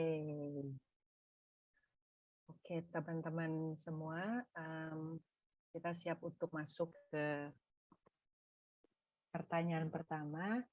Mbak Putri boleh men-share, ada kartu yang sudah kita siapkan bagi teman-teman yang belum punya kartu POY, tapi bagi yang sudah silahkan pakai flow atau kartu mana saja.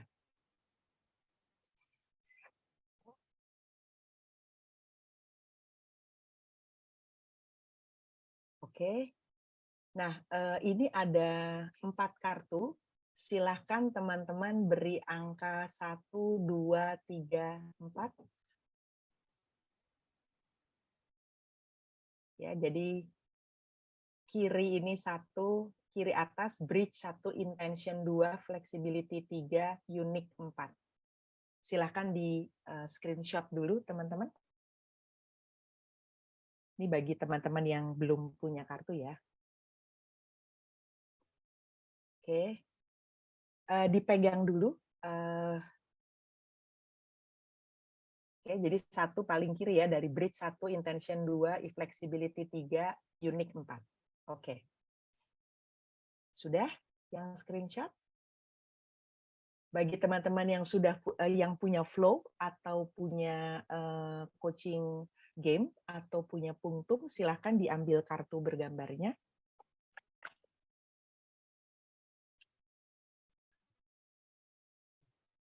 Saya akan mulai dengan pertanyaan pertama.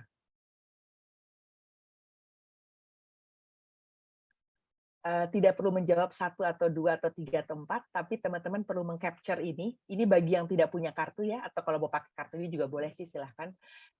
Saya akan nanti minta teman-teman untuk memilih di antara 4 itu.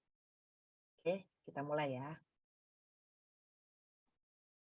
Saya akan ganti screen share-nya.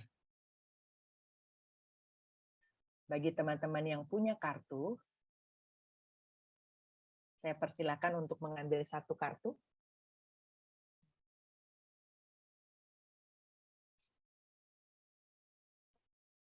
Kita akan proses kartu ini bersama-sama. Ya.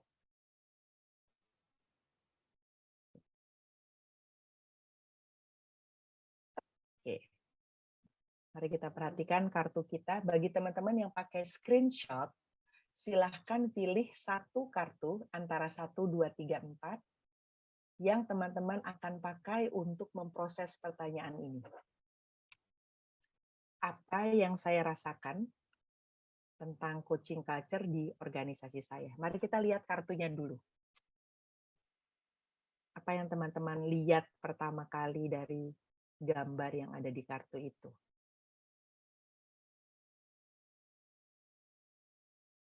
Bagaimana warnanya? Kartu teman-teman berwarna atau hitam putih?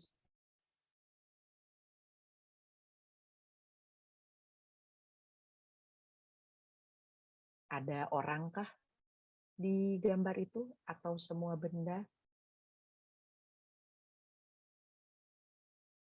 Ada sisi-sisi yang kabur?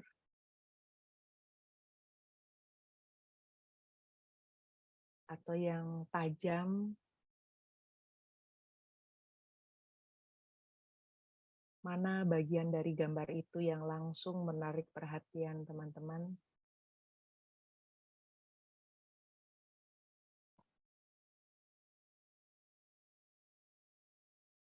Apa rasa yang otomatis muncul saat melihat kartu ini? Atau mungkin pikiran yang otomatis tersirat saat melihat gambar ini? Bagi yang pakai kartu flow atau kartu coaching game, silahkan buka kata-kata yang tadinya kita tutup. Bagaimana perasaan Anda waktu melihat gambar ini dihubungkan dengan kata-kata yang sekarang terbuka? Kalau tidak suka dengan kata-kata itu, bagaimana kalau kita tambahkan kata tidak di depannya? Atau bukan? Bagaimana rasanya?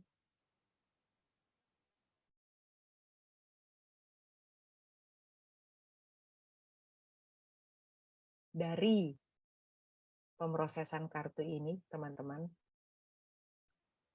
bagaimana kartu ini kalau dipakai menjawab pertanyaan pertama? Apa yang saya rasakan tentang coaching culture di sekitar atau di organisasi atau di perusahaan saya? Silahkan.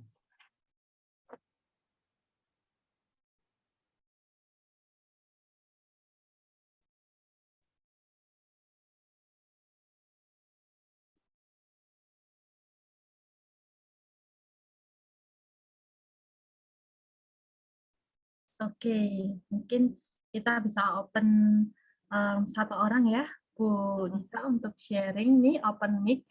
Tadi boleh nih, siapa yang mau open mic sharing dari kartunya yang sudah diamati? Bu Sofi mau sharing kah? Sepertinya Bu Sofi katakan ya. Oke. Pak Agung mungkin layar. mau sharing? Iya. Oke, selamat malam. Saya pakai kartu Fresh karena saya nggak bawa kartu apa namanya tadi Flow. Gambarnya adalah sepatu seorang balerina. Di ujung saya merasakan bahwa saat ini saya harus membentuk coaching culture untuk coaching sebagai seorang leader, karena saya sekarang ini di Makassar sedang membangun sebuah project team. Jadi saya akan memulai lagi membangun culture untuk coaching, berbicara dari hati ke hati, bagaimana memberdayakan, dan salah satu benefit yang saya raih adalah saya bisa memilih tim dan saya bisa memulai dari awal. Dan itu adalah awal dari saya membangun culture untuk sebagai leader yang as a coach. Demikian, terima kasih. Oke, terima kasih Pak Agung. Jadi ngerasa bisa memulai lagi ya, start dari dan bisa milih lagi yang mendesain lagi ya Pak ya. Oke, selamat mulai mendesain yang baru. Ini teman-teman masih berproses. Oke,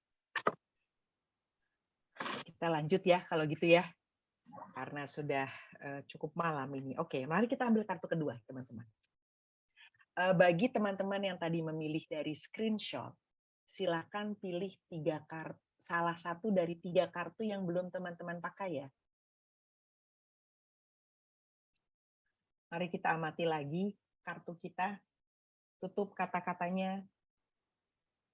Seperti apa kartu ini? Berwarna atau hitam putih?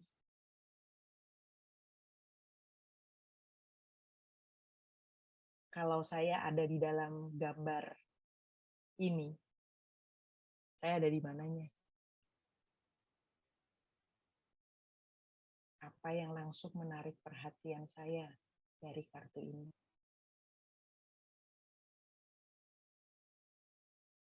Apa rasa yang otomatis muncul saat melihat kartu ini?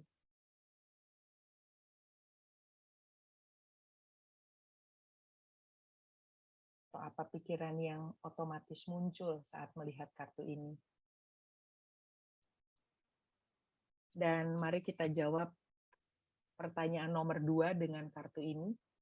Pertanyaan nomor 2 adalah, sebetulnya coaching culture yang ideal di unit kerja saya atau di komunitas saya itu seperti apa? Kalau jawabannya adalah kartu ini. Menginspirasi jawaban teman-teman. Kartu ini menginspirasi jawaban teman-teman. Seperti apa coaching culture yang ideal di tempat kerja saya?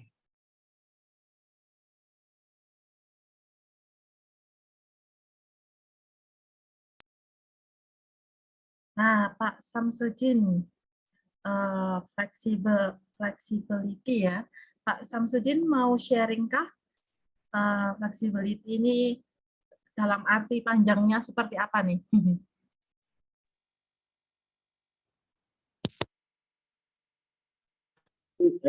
Saya pribadi, Kak, suara saya kedengaran? Kedengaran, Pak. Ya. Ya, jadi karena saya itu latar belakangnya lebih dulu mengenal coaching yang sangat teoritis, mungkin begitu ya. Teoritis dalam artian hal-hal yang terkait dengan alur percakapan coaching dengan berbagai variannya itu, sehingga kemudian ketika tertarik untuk menerapkan coaching culture di lembaga, di organisasi, maka yang terbesit pertama adalah mengatur jadwal sesi coaching untuk rekan-rekan, untuk teman-teman, untuk anggota tim itu. Sehingga ketika sesi coaching itu tidak berjalan, merasa gagal gitu melakukan atau menghidupkan budaya coaching ini. Nah, malam ini seperti yang tadi di awal saya sampaikan, bahwa ternyata membangun budaya coaching itu tidak harus selalu dengan memperbanyak sesi coaching, tetapi dia sifatnya lebih fleksibel. Artinya substansi daripada budaya coaching itu bisa masuk ke ke semua lini interaksi dan komunikasi antar bagian, antar leader dengan timnya dan seterusnya. Ini yang saya maknai sebagai flexibility dalam coaching culture di lembaga. Singkatnya seperti itu. Oke, jadi yang ideal sekarang memang ternyata flexibility ya, kalau gitu ya buat Pak Syamsuddin ya. Nggak harus satu cara memberi coaching saja, tapi bisa diterapkan dengan cara-cara lain yang berbeda gitu. Iya, Coach. Jadi bisa di rapat-rapat, ketika melakukan feedback, ketika menerima laporan, ketika hendak memberikan instruksi, ketika apapun, bahkan percakapan-percakapan yang tidak resmi, obrolan-obrolan santai di saat istirahat, di ruang kerja, di ruang itu kemudian bisa dengan pendekatan coaching. Oke, terima kasih banyak Pak Syamsuddin. Oke, mari kita lanjut, kita ambil kartu ketiga ya.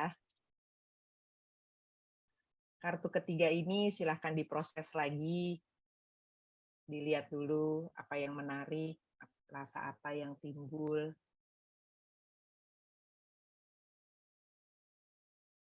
Teman-teman yang mengambil screenshot silahkan pilih satu kartu dari 2 yang tersisa yang belum teman-teman pilih. Ini akan kita pakai untuk menjawab pertanyaan nomor 3. Apa yang saat ini saya sudah punya, sudah miliki, terkait dengan coaching culture di tempat saya kerja? Apa yang sekarang sudah ada?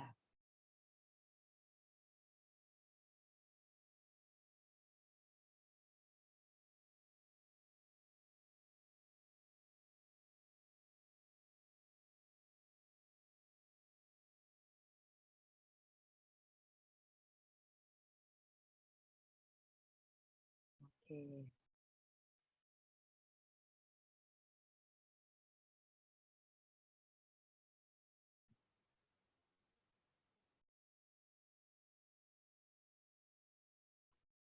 Ada yang mau sharing nih Mbak Lutfia, intention Ya. katanya. Mungkin Mbak Lutfia mau sharing nih. Boleh juga ya kalau mau sharing langsung open mic. Apa nih Bu Lutfia intentionnya? Oh, baik, terima kasih Mbak Putri, Bu Dita. Mohon izin saya sharing terkait ini ya. Tadi pertanyaannya saat ini yang sudah saya miliki terkait coaching culture di organisasi atau perusahaan saya bekerja. Saya sih lebih ke awal saya cerita dulu kenapa awalnya saya tertarik dengan materi dari point of view ini terkait coaching. Saya awalnya mendapat ini dari grup salah satu profesi. Saya lebih karena saya bukan salah satu dari para pemimpin di dalam organisasi saya, tapi lebih saya ingin mengetahui keterampilan coaching lebih ke arah parenting sebenarnya. Karena saya pengen menguasai coaching internal dan internal di dalam keluarga saya dulu. Ketika saya mampu memiliki itu, saya akan lebih percaya diri melakukan coaching terhadap mungkin rekan-rekan saya atau adik-adik saya, adik-adik baru yang mungkin baru masuk ke organisasi saya atau teman-teman yang baru mutasi ke organisasi saya, baru saya akan pede karena saya butuh perkembangan ketika saya melakukan coaching itu terhadap anak-anak saya. Nah, yang saya miliki itu saat ini untuk meng-coaching anak-anak saya adalah saya berusaha untuk intens melakukan itu walaupun mungkin ya dalam perjalanannya agak banyak ini ya banyak banyak ujiannya, banyak ininya ya, namanya kita sebagai orang tua sama anak ya, benar-benar sungguh-sungguh harus, tadi apa saya dengar juga dari Bu Dita, kita harus menghadirkan hati, menghadirkan diri ketika kita melakukan coaching ini. Sementara untuk menghadirkan diri dan hati itu benar-benar luar biasa gitu kan. Itu upaya yang benar-benar luar biasa karena kita selain sebagai orang tua, kita juga dituntut untuk pekerjaan dan banyak hal di luar sebagai diri kita untuk meng-coaching orang-orang sekitar kita gitu. Nah, untuk intens ini saya benar-benar butuh upaya lebih gitu. Jadi saya berusaha intens gitu, walaupun ya tadi banyak ujiannya, tapi ya itu yang saya coba untuk yang saya miliki, upaya untuk intens itu gitu, untuk menghadirkan hati, diri, dan intens juga mengingatkan diri saya, memberikan pemahaman, wawasan baru terkait apa yang harus saya lakukan untuk membangun anak-anak saya, yang saya tanpa saya sadari ternyata itu pun sebenarnya proses coaching gitu. Tanpa saya sadari ternyata itu proses coaching. Selama ini saya tahu coaching itu tadi yang awal Bu Dita sampaikan adalah ketika orang melakukan kesalahan ada coaching. Ternyata proses kita membangun orang-orang di sekitar kita termasuk anak kita sendiri itu adalah proses coaching gitu. Saya baru sadari itu di sini gitu. Terima kasih banget ini sama point of view yang telah menyelenggarakan ini, saya jadi memahami coaching itu sendiri. Dan kemudian yang saya ketahui terkait coaching itu, yang kedua adalah ketika kita melakukan feedback terhadap hasil tes seseorang gitu, baru adanya coaching.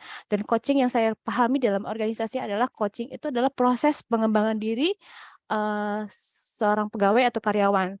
Itu yang baru saya sadari di 3 hal itu. Tapi di sini saya memahami coaching itu ternyata adalah proses mengembangkan diri orang lain di luar proses untuk mengembangkan. Tapi memang itu apa ya?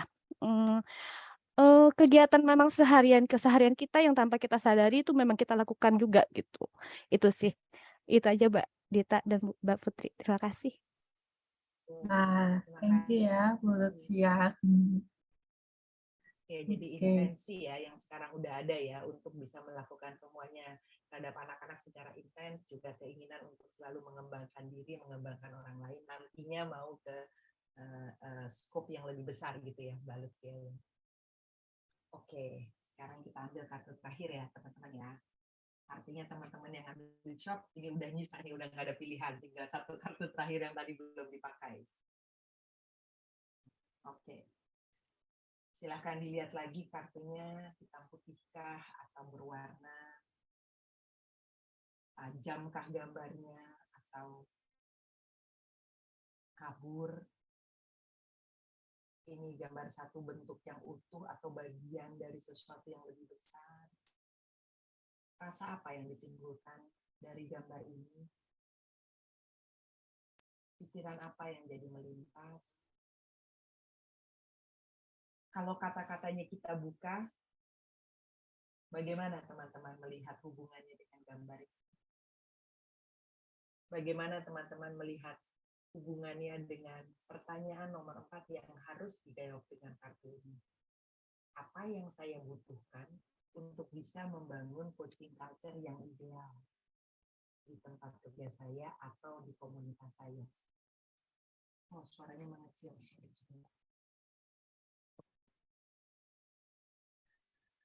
Ini dijawab untuk menjawab pertanyaan keempat, apa yang saya butuhkan untuk bisa membangun coaching culture yang ideal di tempat kerja atau di komunitas saya. Silahkan, ini ada Mbak Reni, betul? Mau sharing kah Mbak Reni?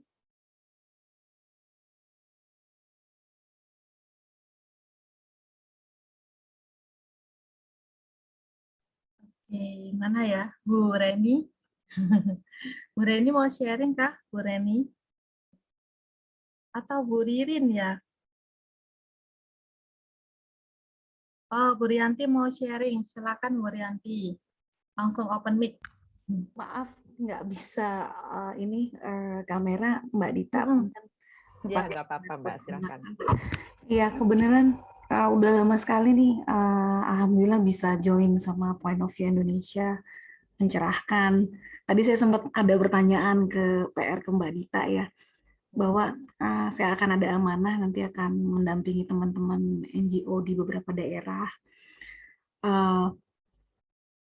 Surprise aja sih yang keempat bahwa harus unik gitu ya, melepaskan apa namanya, melepaskan prejudis atau perasaan bahwa kultur di daerah itu harus dihempaskan dari patriarkal ya, seperti itu gitu. Jadi harus yakin bahwa mereka bisa leaders di daerah ini bisa dibuka setting mind-nya supaya lebih membersamai pertumbuhan organisasi gitu. Seperti itu. Jadi saya sedang juga mengupayakan apa namanya energi supaya apa ya, persepsi bahwa organisasi akar rumput itu hanya bertumpu sama funding support saja. Itu aja sih Bu. Jadi yang pertama tadi itu pilihan kartu saya intention, yang kedua kemudian fleksibel, dan bisa yang ketiga itu bridge, yang terakhir itu unik bahwa pada dasarnya mereka yang akan di coaching atau diberi dalam 6 bulan ke depan akan bisa menemukan uniqueness-nya dan bertumbuh bersama. Harapan saya seperti itu, mudah-mudahan. Demikian Mbak Dita, Mbak Putri. Terima kasih untuk waktu dan undangannya ya. Terima kasih Mbak Rianti. Oke, nah sekarang semua orang sudah punya 4 kartu yang terbuka ya. Kalau di dalam proses Points of View, maka kita siap untuk masuk ke tahap berikutnya, yaitu memfokuskan perjalanan kita. Pertanyaannya sederhana sebetulnya.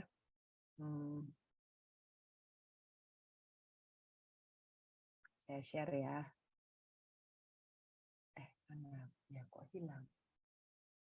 Oke, sorry. Pertanyaannya sebetulnya dari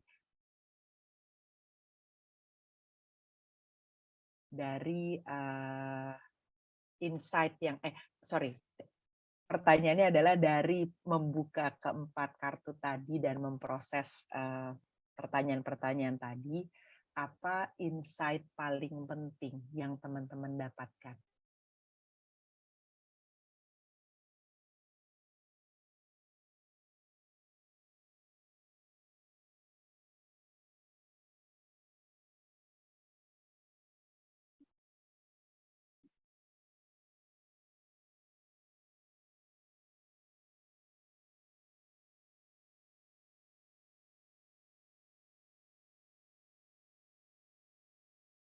Oke, boleh juga ya kalau mau sharing insight-nya open mic gitu ya. Oke, siapa nih yang mau sharing? Pak Edi? Pak Edi boleh nih. Pak, thank you. Baik, selamat malam teman-teman semua yang hebat ya. Perkenalkan, saya Edi Juniawan dari Bali. Kebetulan saya berkecimpung di dunia pendidikan, sekolah dasar, dan sebagai fasilitator guru penggerak. Dan untuk Bu Naindra, saya kira tidak asing lagi bagi saya gitu, karena sering ketemu juga. Baik, yang saya pahami tadi ya, bahwa mungkin dari unit ya, bahwa masing-masing individu yang kita coach itu memiliki perbedaan karakteristik. Nah, ketika kita membangun sebuah kolaborasi dalam sebuah diskusi, misalnya saya sering memfasilitasi teman-teman bahwa masing-masing orang itu memiliki keunikan yang berbeda-beda. Jadi masing-masing itu memiliki kemampuan, kemudian hal-hal yang bisa membangun sebuah organisasi agar menjadi besar. Jadi tidak bisa sendiri. Ini punya sedikit, kemudian dikumpulkan menjadi sebuah kekuatan besar untuk mencapai sebuah tujuan. Kira-kira itu. Bu, terima kasih banyak. Terima kasih banyak Pak. Luar biasa sharingnya, insight-nya ya. Teman-teman saya juga lihat di catatan chat room ini banyak insight-insight yang dibagikan, belajar saling memahami, bisa terus lulus dan bertumbuh. Setiap orang punya potensi. Oke. Nah, dari insight ini, teman-teman, dari insight yang teman-teman barusan dapat, mungkin boleh bisa dipikirkan apa yang akan teman-teman lakukan 24 jam ke depan, 1 minggu ke depan, dan 1 bulan ke depan.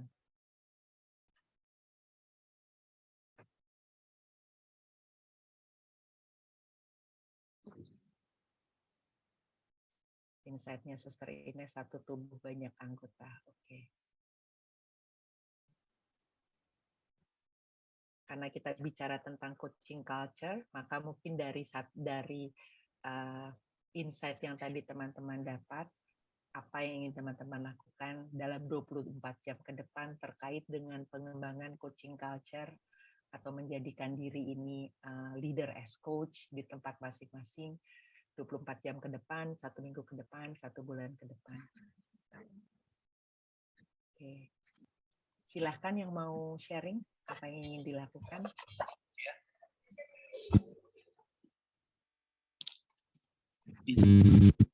Mbak. Ya. Pak Syamsuddin, silakan Pak.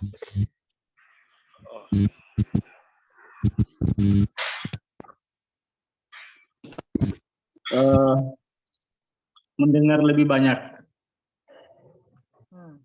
Mendengar lebih banyak. Oke. Itu yang 24 jam ya Pak? Mulai 24 jam ke depan. Ini 24 jam ke depan. Kemudian yang kedua, 1 minggu ke depan, mengubah gaya bertanya, Coach. Oke. Ya, mengubah gaya bertanya. Kemudian yang 1 bulan ke depan, membawa gaya percakapan coaching ke semua rapat-rapat.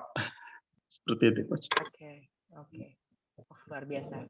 Jadi tadi banyak mendengarkan, kemudian mengubah gaya bertanya, dan membawa gaya coaching ke rapat-rapat gitu ya Pak ya.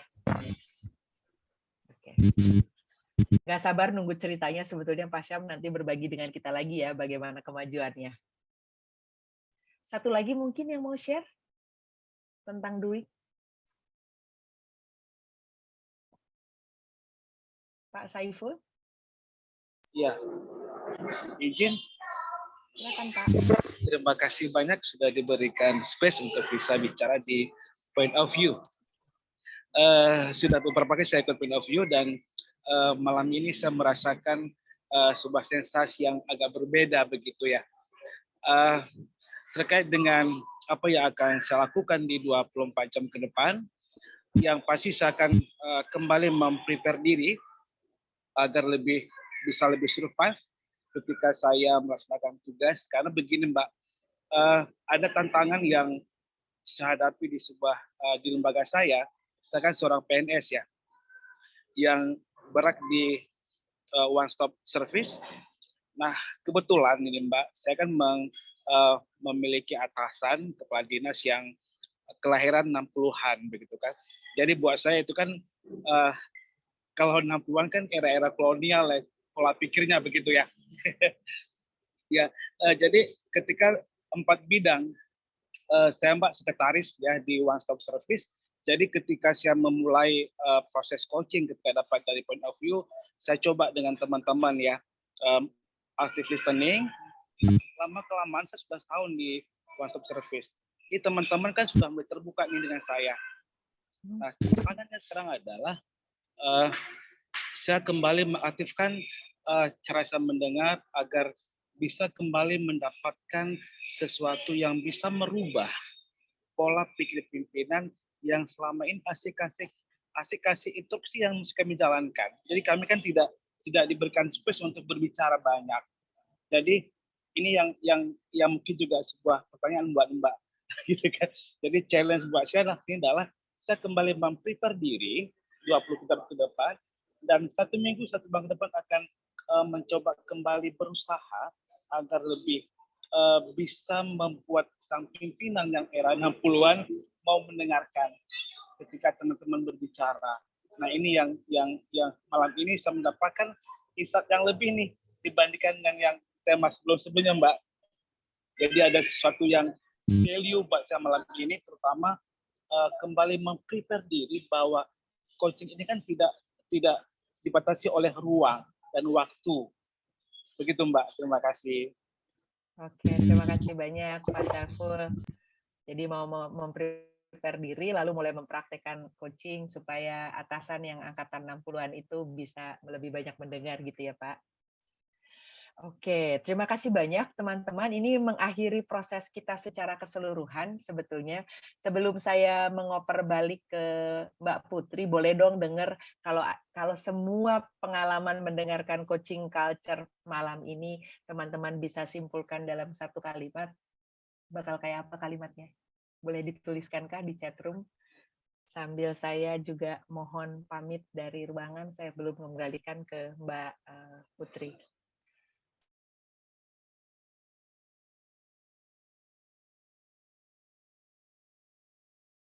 Oke. Wah, amazing ya, insightful, luar biasa. Nah, sungguh luar biasa ya sesinya Bu Dita malam hari ini ya. Inspiring. Siapa nih yang mau Bu Dita ngisi sesi lagi gitu ya. Udah malam tapi energinya, wah semangat belajarnya nih ya, Bapak Ibu. Bu Dita juga nih ya tentunya. Boleh, kapan-kapan kita ngobrol lagi. Saya kalau disuruh ngomong soal coaching sih bisa sampai pagi, Mbak Putri. Dapat energinya enak tuh ya tentang coaching. Ya. Kapan-kapan kita undang Bu Dita lagi nih ya tentunya. Pak Kanis, insightful, Pak Abdan Cings. Oke, Bu, dapat salam nih Bu Dita dari Bu Widya. Sangat menginspirasi. Oke, saya lanjut ya Bu Dita. Thank you untuk sesi. Thank you untuk sesi malam hari ini. Wah, seperti yang di komen-komen teman-teman nih ya di kolom chat, sesinya sangat inspirasi banget, betul banget.